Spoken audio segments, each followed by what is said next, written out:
ఎవరికి గాని ఏమీ కాదనమాట. అంత అడ్వాన్స్‌డ్ టెక్నాలజీతో కంప్లీట్‌గా రష్యన్ గవర్నమెంట్ బిల్డ్ చేసింది ఈ కార్‌ని.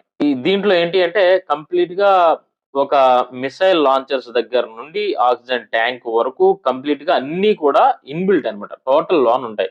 దీని టైర్స్ కూడా ఎంత అడ్వాన్స్‌డ్ టెక్నాలజీ అంటే కంప్లీట్‌గా మీ టైర్‌ని బ్లాస్ట్ చేసి టైర్‌ని టార్గెట్ చేసి కొట్టినా సరే నియర్లీ 50 కిలోమీటర్ వరకు గంటకి 80-100 కిలోమీటర్ల స్పీడ్‌తో అయితే ట్రావెల్ చేసే అవకాశం ఉంది ఈ వెహికల్‌లో.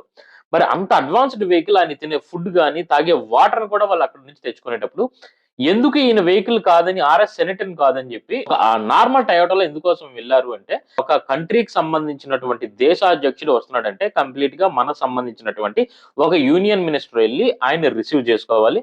ఆహ్, కా ఆ సెక్యూరిటీ పరంగా తీసుకొనొచ్చి ఇప్పుడు ఎవరైతే ప్రధానమంత్రి గారి నివాసానికి తీసుకొనొచ్చి అక్కడ ఆయన కలవటం అయితే జరుగుతుందన్నమాట. కానీ నరేంద్ర